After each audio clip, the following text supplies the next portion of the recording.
Good evening, sports fans, and welcome to another edition of Red Sox Digest. I'm your host, Jim Delfino. Consider me basically the Red Sox offense in the eighth inning. I start with good intentions, a couple of promising swings, then somehow end up leaving the bases loaded and apologizing to everyone on the way back to the dugout. Joining me tonight is the perennial all star Nick Face. If talking were a stat, Nick would lead the majors, breaking a single season record and still demand a contract extension. Some people believe if you leave him alone with a microphone long enough, he'll give you a 12-part miniseries on how bad David Hamilton is at sacrifice bunting. Quick recap of Saturday evening's game two against the San Diego Padres. Red Sox lost 5-4 in extra innings. It was a classic case of we had it and then we gave it away. Rookie Roman Anthony tied it up in the ninth with a ground rule double because why should veteran closers have all the fun? In the 10th, the Padres' Ramon Laureano delivered a dagger with a walk-off chopper because nothing says thanks for the memories like getting knocked out by someone who used to wear the opposite sides. Had Bregman been playing at normal depth, I believe he would have had the double play to extend that game. The final, Padres win 5-4 in 10 innings, tying up the series 1-1. If heartbreak were an art form, yesterday we would have painted a masterpiece. Today was more of the same heartbreak. Red Sox lost 6-2 in unique fashion, and if we're being honest, they looked about as locked in as a Fenway beer guy during a rain delay. Bayo lasted just 5 2/3 innings, gave up 5 runs on 6 hits, and posted a whip so high it could be sponsored by JetBlue. His fastball command was missing in action. His slider looked like it was trying to find a new career path, and every time the Sox looked like they might get back into it, Bayo personally filled the paperwork to cancel the comeback. Third inning, Luis Ariz doubled in 2 runs because Bayo decided the strike zone was just a suggestion. In the fifth inning, Fernando Tatis Jr. slapped an RBI single, extending the pain. In the sixth inning, Bogarts, playing the role of ex-Red Sox with a grudge, drove in Manny Machado. Then Bayo walked in a run because apparently the Sox wanted to add some charity work to today's box score. Bayo pitched like he was secretly trying to boost the Padres' playoff odds, and the offense showed up so late that they had to buy a ticket to get in. And then the only positive takeaway is the one that it is over. The only glimmer for the Sox was that the seventh inning when Abraham Toro had the bases loaded and decided to do absolutely nothing but strike out looking. Let's get into it. Nick, your reactions to the weekend series, highlighting game two and three for sure. Well, I want to actually start off with game one and to say how surprised I was that we even won that game in the first place. I thought Pivetta was going to shove it right down Broadway to the Sox, a former team, and he had no command, none. He was walking the park. Everything that he threw, that Wilyer Abreu 2-run shot, was screaming right down the middle of the plate, hit me out of here, and he did that. So I was left feeling surprised and a little optimistic heading into yesterday's game and then, of course, today. And then Giolito stepped on the mound on Saturday. And boy, was he a bag of SUCK with a capital S attached to it. He had no command. He had no authority whatsoever from any of his pitches. He had no idea what was going on. And he was a dripping, sweaty pile of mess. I don't know if he was sick. I don't know what he was going about. But it was just not the Giolito that we have seen so consistently the past couple months here with the Red Sox. And it left me definitely a little agitated moving forward with us appointing him the number 2 or 3 starter moving forward. The Padres showed me everything that I expected them to do going into this series. You heard me here Friday and then last Wednesday when we were talking here. I was nervous going into this weekend because I have watched the Padres from afar. I've been watching because I'm a fan of Don Orsillo. So I listen to their games and I see what's going on with some of their players. From top to bottom, they have a great lineup. Their pitching is outstanding, and they have the best bullpen in Major League Baseball. So they've caught my eye. So I have seen this team, and I thought the Red Sox were going to struggle. And then Friday came, and they fooled me a little bit. But if you think about Friday, it was more of a walk fest. They got lucky with some home runs. There was a couple decent hits that were there. But for the most part, that was just Nick Pivetta being what we all expected Nick Pivetta to be from 2020 to 2024 with the Red Sox. Some glimpse of good and then some real glimpse of bad. is what we saw from that. Yesterday's biggest thing for me is, heck, the ninth inning, I got to give Roman Anthony credit.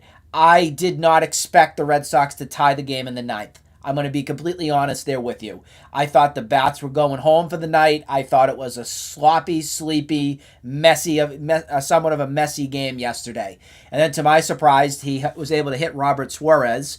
I guess you got to give kudo to the guys in the dugout because they were using whatever approach they were from the iPad and trying to break down Robert Suarez to kind of figure out how to get to him.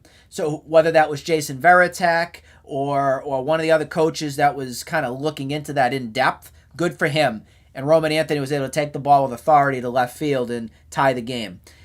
When the 10th hit, I think we were kind of going back and forth saying what's going to happen with the bullpen. Will Chapman go back in because it was a lighter pitch count? They ended up going to Whitlock. I don't know about you, Jim. I can't blame Whitlock. I really can't. That wasn't his fault. It was a chopper. Bregman was in, and the ball just went over their head. It is what it is on that. Now, in terms of Bayo today, the defining moment to me was it was the hit batsman, and I think that's what triggered just for me being it was going to be a tough game for them. That's when Tatis Jr. got hit, and then Arise was able to get 2 runs in from his double. It just kind of was the domino effect to that. The 7th inning, that made me have to go for a very long walk, I'm going to say. I give credit for the Red Sox for coming back and making it a game. It was 5-2 going into the 7th inning. But Jim, how many times do we have to see this throughout the season here with this team? Bases loaded, nobody out. Rafaela, strikeout. Toro, strikeout. Anthony, strikeout. Can't happen. Can't happen. Unacceptable. And I tweeted right away, it is a fireable offense. Fireable. Because that is completely unacceptable to not at least make contact to get at least one single run in. Put the ball in play. How many times does this happen throughout the season here from this team where they have so many runners on, whether it's bases loaded, second and third, runner on second, and you can't get the job done?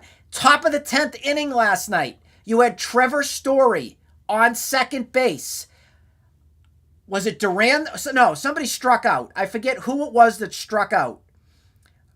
Oh, it was David Hamilton. David Hamilton, the bat, and then another strikeout. It was Roman Gonzalez that hit a fly ball where it could have made the game 5-4 at the time. And it didn't because David Hamilton can't put a damn bunt down. It's these fundamentals that keep adding up from this team that make it so frustrating when you're on such a good streak to continue to believe that it's going to be okay. Because right now, I am left more frustrated with this team since Wednesday. They did not have a good game Wednesday at Fenway before they left against the Royals. So this has been a bag of slop since Wednesday. And I hope to God they're not reverting back to the Red Sox that we saw much more in the first half than anything. They need to get clicking, and it's going to be very tough to do that here. Again, on the road, they do not play as well on the road as they do at Fenway against a Houston team, which is just coming off taking 2 or 3 and making the Yankees look like imbeciles.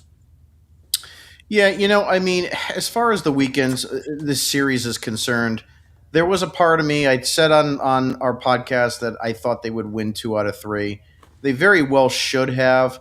The first game was more of an aberration and a surprise than anything. I couldn't believe they actually scored 10 runs in that game. And but that was typical Nick Pivetta from the Red Sox. Once he gets frazzled, he's just kind of like turns into oatmeal. And that's been a very common thing. And I tweeted it out. I said, there's the Nicky Smooches that we're used to. So, I'm not surprised as much as I am about that game. I think what really ticks me off is game 2, more so than anything. You could have left San Diego with 2 wins.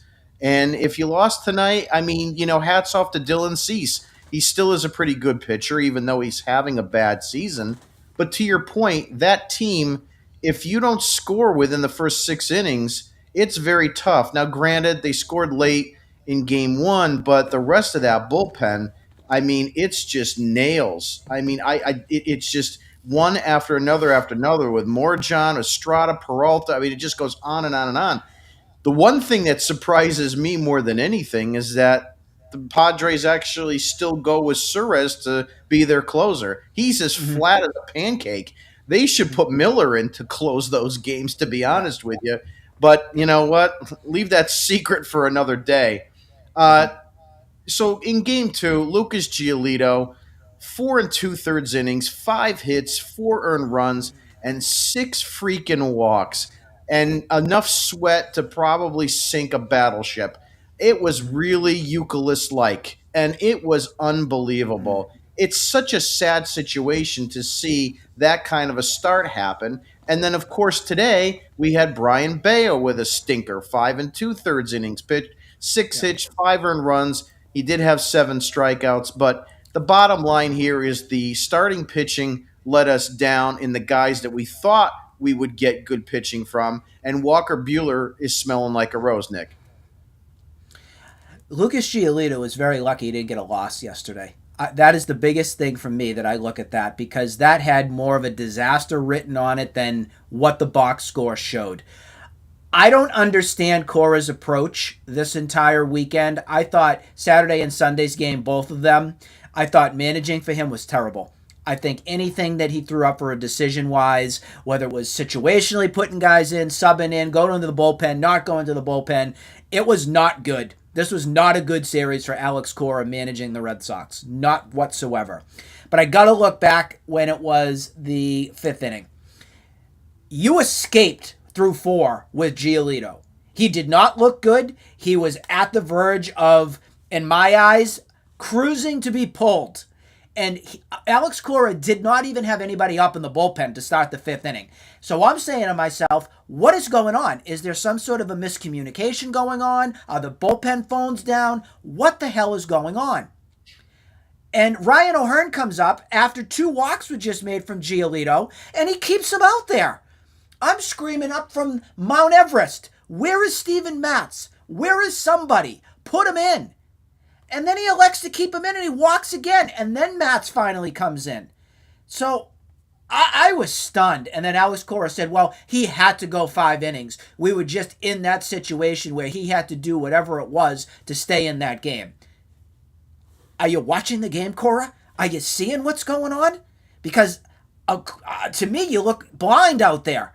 Because every fan of the Red Sox would be screaming at you to take him out. He didn't have it. He wasn't giving you anything, and you were damn lucky to tie that game in the ninth inning. You were damn lucky because Lucas Giolito deserved that loss yesterday for how poor he was. Yeah, I mean the Boston Red Sox, I think, have 7 extra inning games, and they're what I don't know. What are they, like 3 wins, Nick, in those extra inning games? It's really not very very good, and I think part of it is the fact that, and I tweeted this out, Core is not a very good extra innings manager. He seems to always, especially on the road, go for two, and I know that's what you're supposed to do, but can we worry about getting the first one in first? It just seems like he has no intention on that. Last night was the first time that I saw him actually managing for 1 run. And this parlays me into the next thing that I want to talk about is the topic is that I am done with David Hamilton. I can't take any more David Hamilton. Okay, the only thing this guy, and people were tweeting to me about him and so forth, that he should be DFA'd. Look, the Red Sox are probably not going to DFA him because he's got options and because he's fast. And if they make the playoffs, he will be on the playoff roster because you do need that 26th man who is going to be able to steal bags. That being said, the jackass can't bunt to save his life. You are not trying to bunt for a hit in that position. You are trying. It's called a sacrifice bunt because you are sacrificing yourself as an out in that game. That's what you needed to do, and that was what you couldn't be successful doing. So you wind up striking out in a situation because you had two strikes on you and you tried to bunt the ball. He is horrific. As far as the stolen base or the non-stolen base with the tag from Bogarts, look, I'm not a big fan of some of the replay, and I think it goes a little too far now where it's like if you have just it's like an I gotcha, like I gotcha. And that's what that play was yesterday. I mean, his fingers come off the bag for the amount that you could put a sheet of paper between his finger and the bag. And most of it was because Bogarts fell on him.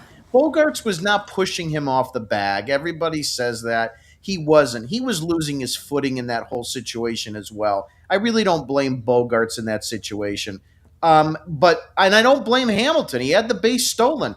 The problem is it's all this after effect. Now, if he was clearly out and the ball beat him and the tag was there and he tried to swim and he got tagged, fine. If he got up thinking the ball got away and started trying to get to third and Bogarts tagged him, fine. But in this situation, I mean, it's splitting hairs. I don't like that rule at all the way it's constructed. Your thoughts? I just want to say that I don't think David Hamilton could even split a wooden log. That was T-ball esque stupidity yesterday from Hamilton. He had 3 chances and he struck out because if you foul off the third pitch, it is a strikeout. That was the most embarrassing at bat I have seen this season. And lo and behold, it comes from David Hamilton. He had one job, to move the runner along. And if he had done that, Romy Gonzalez would have had the sac fly to make it 5-4. And it would still have been a tie game after the Ramon Laureano chopper to left field. On the play that was the stolen base, I don't blame David Hamilton. I can't stand the ticky-tack instant replay review. I'm sorry, but that was not conclusive to me either. What is Hamilton supposed to do? He's got to get up naturally. He's got his hand up asking for time. And I also don't blame Bogarts for the play. It's just the position that he was in. He's trying to make a play. He's trying to stay stable to make sure the ball stays in the glove. And number one, he doesn't fall over Hamilton or anything from that. That is where baseball has drawn the line to me with the instant replay review. I think there needs to be some sort of a anecdotal, you can't have X amount of separation if you're off the bag or something, if you're going into a play.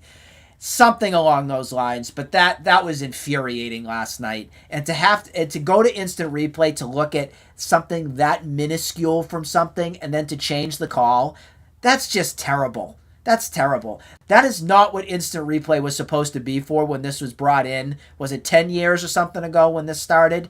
This was supposed to be for close plays or something at the plate, not for this ticky-tack nonsense. It drives me insane. Going back to the bunting situation, too, from Hamilton, I do want to say this. I don't just blame David Hamilton from this. I blame the Red Sox organization from this. Point blank, Alex Cora, you are the manager of this team, and your fundamentals that you have preached so much about being the best fielding team or doing all the little things right and making sure that you can sacrifice yourself in situations to move the guy around. Bull blank. Bull blank. Because it's a bunch of nonsense. They can't fundamentally play situational baseball to save their goddamn life. It's just sickening how a grown-ass major league player can't stick his damn bat out and move the guy along. What are you doing with your team? Like, what is this? My baseball coach, when I grew up in high school, if you couldn't make the play and you couldn't put your bat down, you know what you're doing? You're going to go puke until you throw up and run all the foul poles in the ballpark. What are we, coddling players now? Is that what this is? Oh, the poor thing. Oh, don't worry. Let me go slap his butt and he'll go get him next time. That is so soft. And it drives me absolutely insane, especially when this is supposed to be the best of the best, Major League Baseball, and you have players that can't do the little things right. It's sickening, Jim. I'm so frustrated with me growing up and playing the game. I don't want to say I'm perfect, I'm this or that. I've made my mistakes over the years from playing baseball, but the one thing that I took away from baseball is the fundamental style on being heads up and doing things for my teammates to move players around.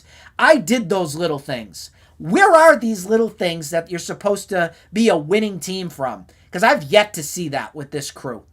And this isn't just this year, it's from many years. Nick, the reality is that doesn't make any money in Major League Baseball anymore. It's a good point. See, the problem is that it's all about launch angle. It's all about hitting the ball to the fences and so forth. So when you get a guy like David Hamilton that's coming up, you have to. Here's the problem: the players and the coaches are not recognizing the abilities and the assets of putting that player in the best position to succeed. And I brought this up on Twitter Spaces in the past when we had the Rafaela situation, when we had Jaron Duran, when we had a lot of different guys in the past few years. Enrique Hernandez being one of them. You know, the shortstop situation with him, I wanted him in center field that entire season. But they didn't Mm-hmm. do that. Okay. And it was a disaster of a season.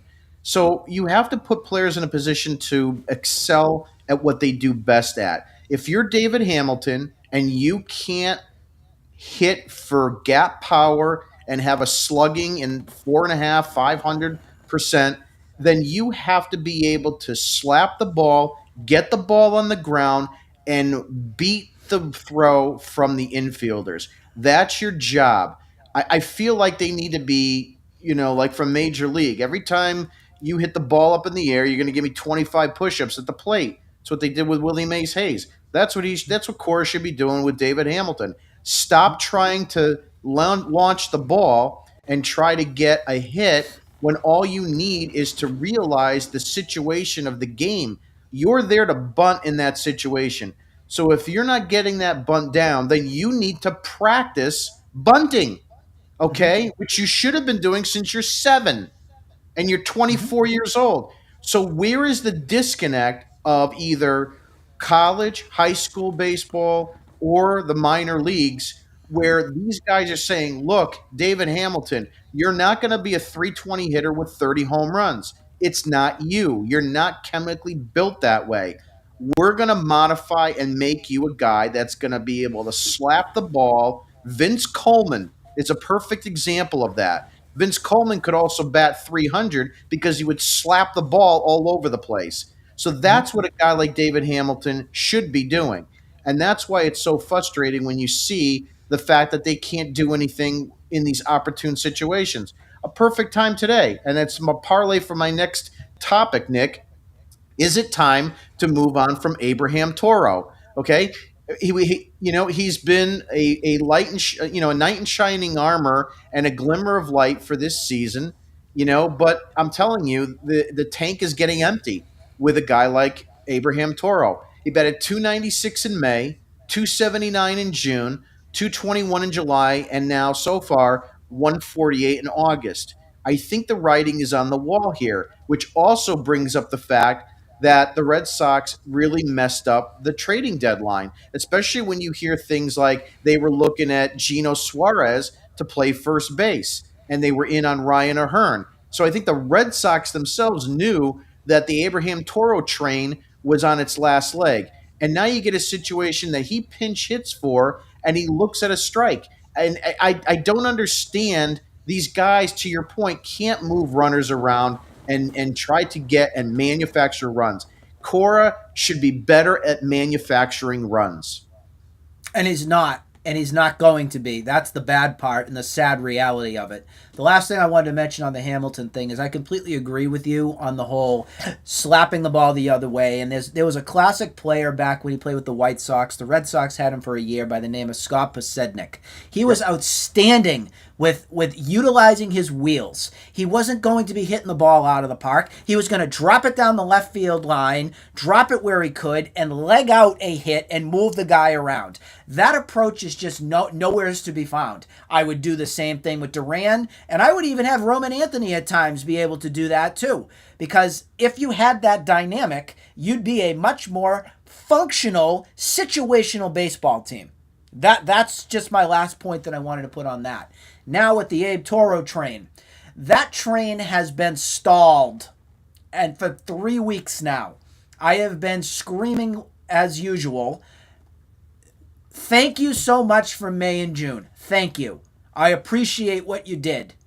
But the rest of the league has the book out now on Abe Toro.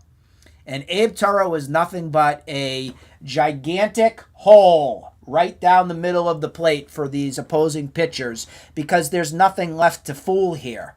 He was fine for what he was. Great for what he did for May and June. I'm not taking that away.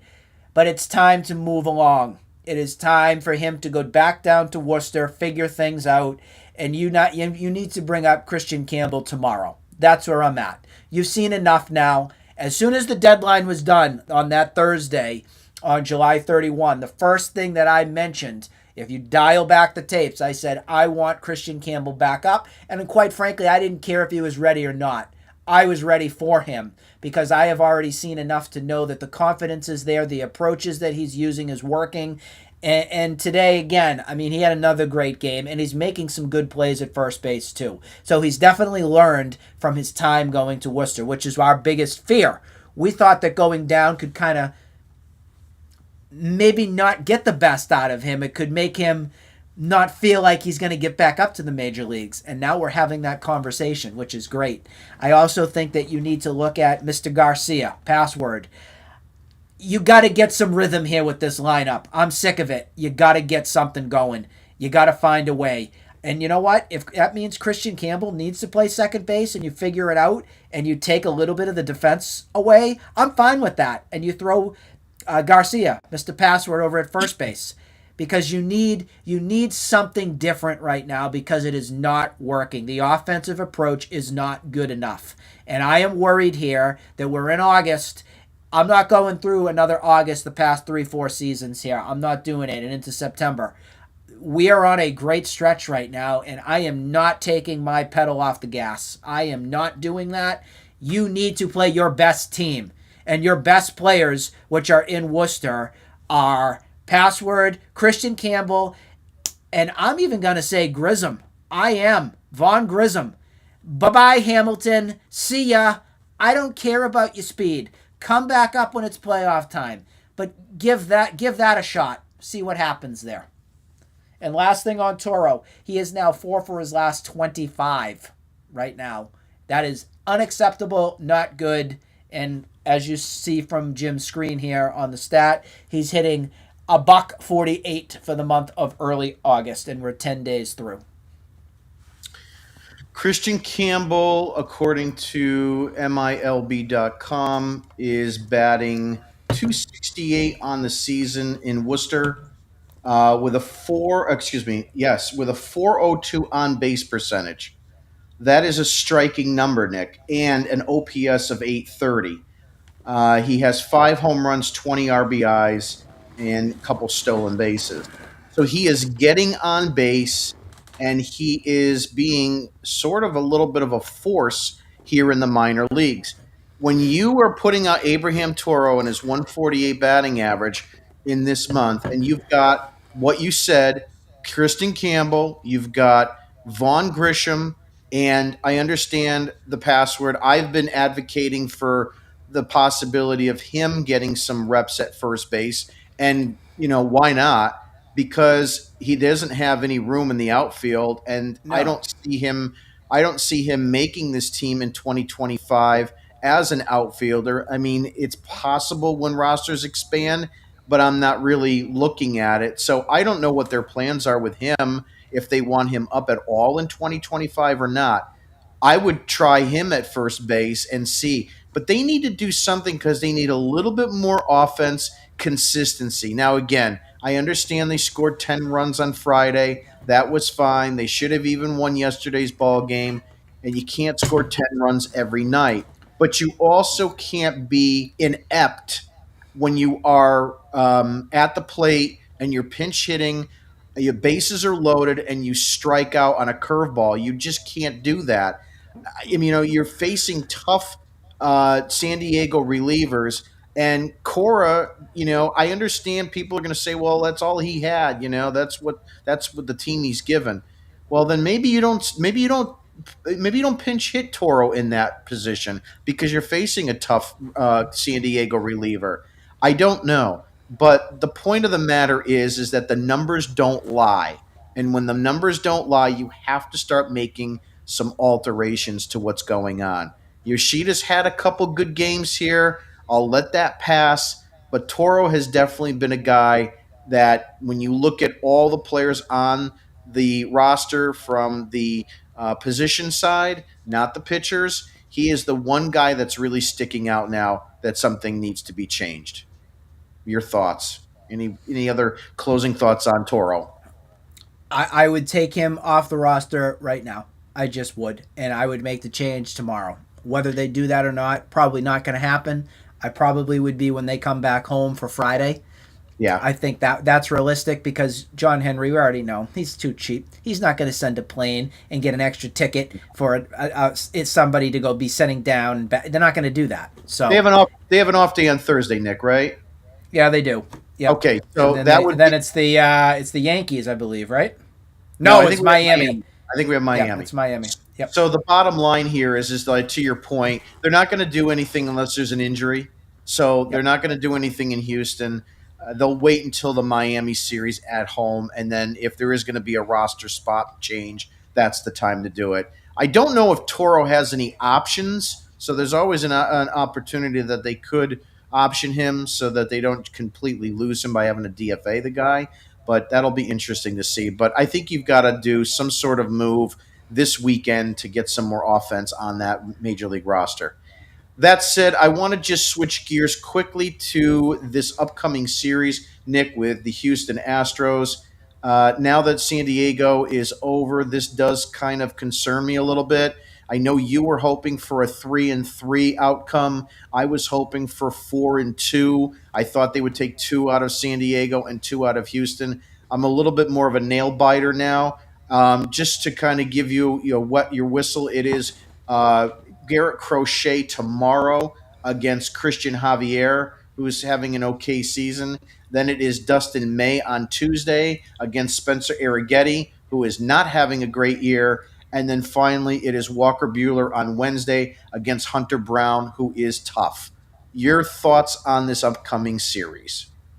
Well, we don't get Framel Valdez, so that's one thing. So that makes me a little comfortable. I know we got to him at Fenway, but there's the key word, folks. Fenway. Mm-hmm. This is Houston. Houston, we have a problem. I think tomorrow goes accordingly. So long as Crochet gets the Red Sox 6-7 innings, you have a pretty rested bullpen. I mean, you didn't use your thumb. I mean, I know Whitlock threw yesterday. Chapman did not. He only threw Friday, so you got him at least. You got Weissert. You should have the A squad ready to go tomorrow. I am very pessimistic going into the Dustin May second start as a Red Sox. I would so much rather prefer that to be Cooper Criswell. I just would, and I'd rather ship May down to the bullpen for a 6-7 duty. And then you have Wednesday, and that is one of those where you saw Bueller Friday. My expectation was it wasn't going to be pretty. Will he repeat what he did on Friday? I can't say that. I can't. So I think this is going to be a worse trip than I even expected. I think this is going to be a 2-4 trip, Jim, and I'm pissed about it. Is Christian Javier on the IL? I'm seeing on ESPN's website 60-day IL, and I'm just trying to look up what his pitching stats were, and I don't see anything some May, so I don't know why his name is on there unless he's being activated. I don't know if I'm missing anything. Let me check Major League Baseball. Look on MLB.com for schedule, and let's look at the 11th. It is showing Christian Javier. Yeah, so Monday on MLB.com, it is showing Crochet and Javier. So I don't know. It's a little surprising to me. I went to look up his numbers, so maybe I'm missing something or there's something that's not updated. But in any event, that is the Crochet game. Crochet needs to come out and just shove. There's no ifs, ands, or buts, and the Red Sox bats have to just do I enough. got it. Christian Javier is coming back from Tommy John surgery and will make his season debut against the Red Sox tomorrow. All right, great. So that's the updated information. So that should be a plus for the Red Sox, Nick, because Yep. he's not going to be sharp. Most of these guys are not when they first come back, and he's also going to probably be on limited pitch count.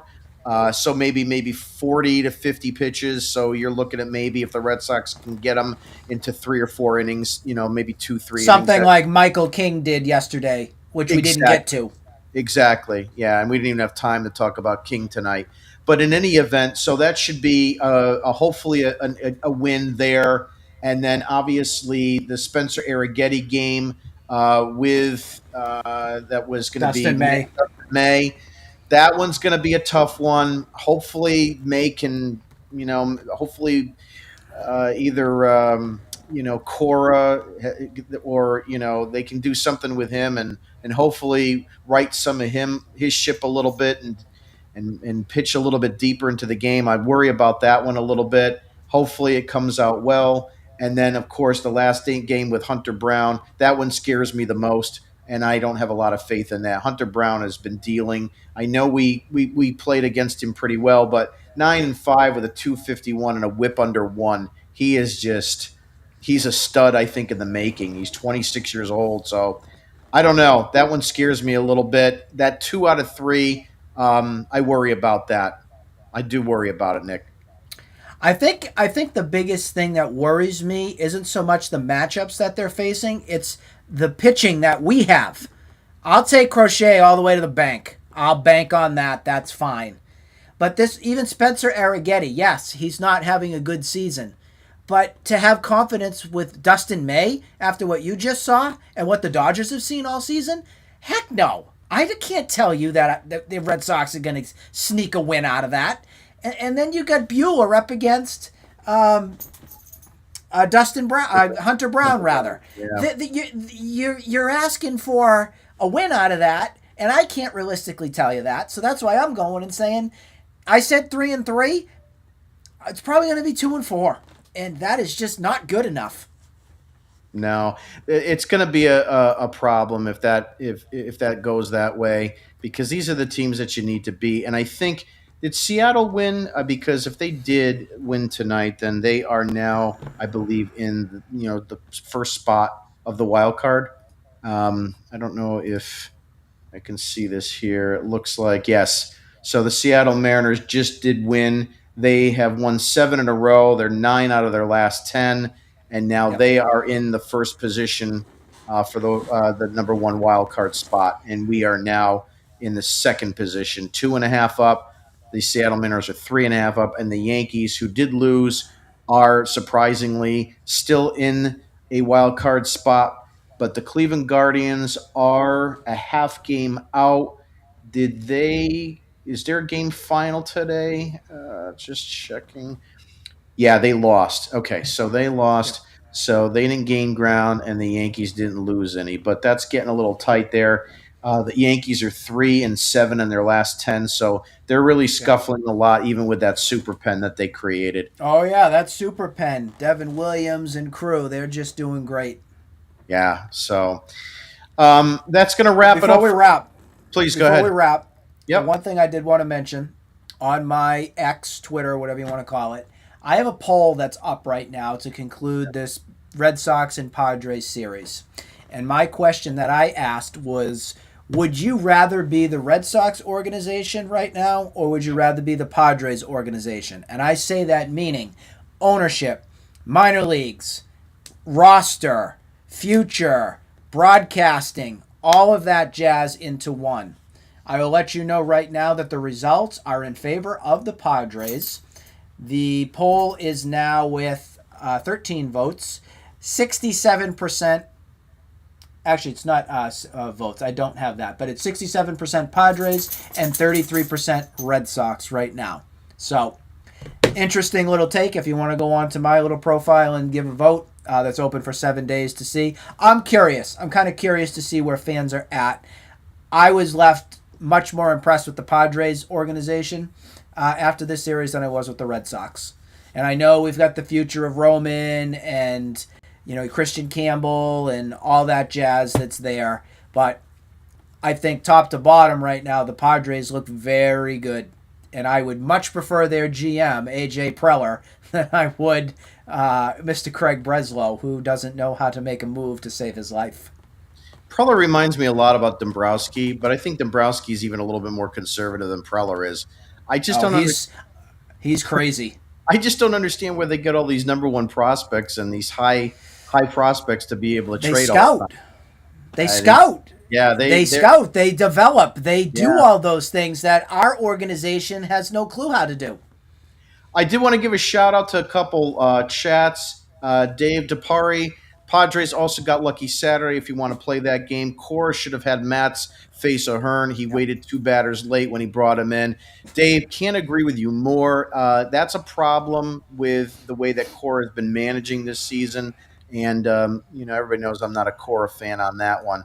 Dave also mentions about Hamilton. And yes, we did cover that quite a bit. Charlie Midnight says Hamilton sucks. He does. I've had enough of him. I think I'm completely done. Bring him to the minors. He's got options, I believe, and then if you make the postseason, put him on the roster at that point. Dave also mentions that they had King on the ropes in the first couple innings. They did. This is one of the things Yeah, about they the didn't do Red Sox anything. that drive me nuts. They'll get a pitcher on the ropes, and then they wound up squandering. And what happens? They did that with Pavetta too. They had him a little bit, and they squandered that. They're lucky enough that they were able to come back and tattoo him later on. Yep. Moving right along, Betty, who's comments on our stuff a lot. Thank you, Betty. The bogey bashing is ridiculous. Live, he was out. Can't help when bodies collide. 100% right. As I mentioned earlier today, I don't blame Bogarts at all for that. It's just it is what it is. But again, it goes back to the nitpicking on the replay, which I think is ridiculous. Betty also says Hamilton is a base stealer. That's all, like Dave Roberts was. Absolutely Uh, 100% right, Betty. That's what he's there for, and that's what he should be there for. But he's a guy that the Red Sox have done this in the past when they've been in the postseason, Nick, where they'll make a late roster move. They'll pick up a guy that's a speed guy from another organization just to make that postseason roster so that they can have them on there for stealing purposes. Dave also mentions not having Narvaez in this series did hurt. Wong playing all the series except two innings. Nick, I agree with that. I mean, we don't know what it could have been offensively if we could have had a better outcome. Thank God he's back. I mean, he did have a couple innings today. Hopefully, he's going to be a starter for this Houston series. One of the things that we did notice, one of our buddies, Matty in California, who calls up 98.5 a lot. He showed a little bit of a video of Narvaez, limping a little bit, but it seemed like he's okay. So hopefully that is good. And wasn't Hamilton a Bloom acquisition? He was, Nick, right? Him yeah. and not Blyce. Who was the other guy that was from Milwaukee in that deal? They wound up trading Hunter Renfroe for David Hamilton, and there was the other guy who was the third baseman that didn't make it, and they wound up cutting him. I can't think of his name right now. I'm gonna He ask was, because that's gonna bother me all night. Let's make sure we get his yeah, name. I think his name began with a B, if I remember correctly. Um, and I can't think of his name, but yeah, it was While Hamilton. I'm googling this, I have one question to ask you. As a matter of fact, with the whole bogey comment that made me ask this question, uh, do you miss Xander Bogarts? Do you? I know it's a tough question, but do you miss Xander? Yeah, I And do. it's Alex Benelis. Benelis. I knew it was a B. Benelis. It never happened. Yep, never happened. So here's the thing: Xander Bogarts is not going to give you the Xander Bogarts numbers of his middle 20s and those statistics all the way to 41 years of age. Nope. And if you want to look at it from the standpoint that some fans will say that that's a bad contract, you don't understand how lucky you are that you didn't have. You're right. Those fans are correct. The sticking point is it should have never got that far. It should have been That's how where I am. yeah, it should have been where he had 2 years remaining on his deal. He wanted to sign an extension at that time. The Red Sox lowballed it. They could have extended him 4 or 5 more years on those two and had him to his mid 30s. And that would have been okay. Instead, they went with Story. And in spring training, Trevor Story said he had no problem playing second base this season. And that was the sticking point that he said this season. And a lot of people picked up on that. And of course, the whole idea was to move him to shortstop because they weren't bringing Xander back after that. In a paper bag, yes, I do miss him, but based on that contract, I wouldn't want that contract. And they couldn't move that contract. You could move Devers because he can still hit, but you wouldn't have been able to move Xander. Yeah, the contract is ridiculous. The Padres overpaid to the moon for him to bring him here. But the whole reason he's playing with the Padres, remember this, is because you botched those early contract negotiations and forced Bogart's hand. I give Bogarts and his agent all the credit in the world. They're laughing every time that check comes in from the Padres because he bet on himself, he went to free agency, and he's making all the money in the world. It's painful to see him play for another team because I really liked Bogarts. He was a class act. He's somebody that the Red Sox finally had established at shortstop that was finally a constant after losing Nomar. That was your constant. He was always there. He got the job done. Just a great player. It's tough to see him play for the Padres.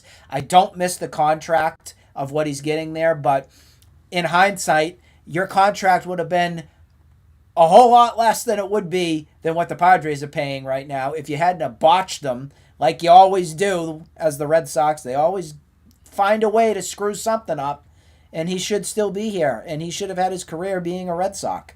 So I'm happy for Xander because he definitely showed the Red Sox. He gave them the finger this weekend. He definitely did.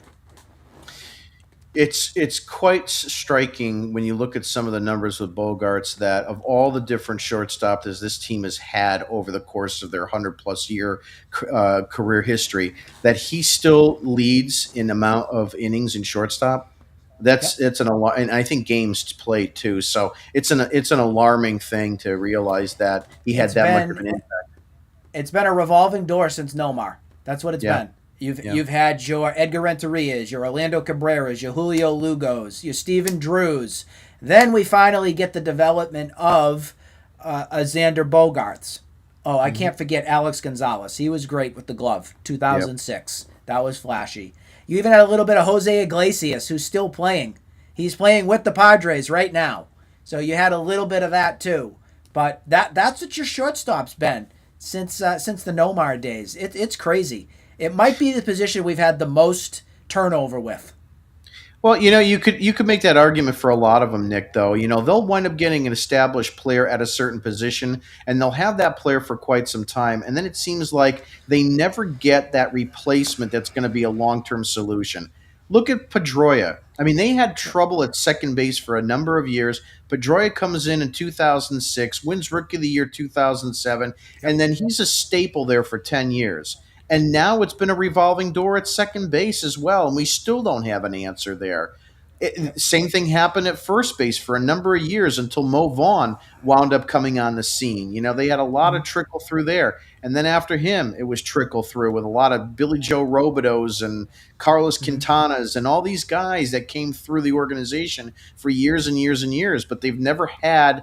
Then Adrian Gonzalez was going to be the staple for a long time, and he didn't work out. So they get caught in these situations with their pants down with players. And I think part of it is because they don't treat their own kind well enough. They bring up these guys, they're there for a number of years, and they're more enamored with bringing in someone from the outside in than really working to establish and maintain their own players.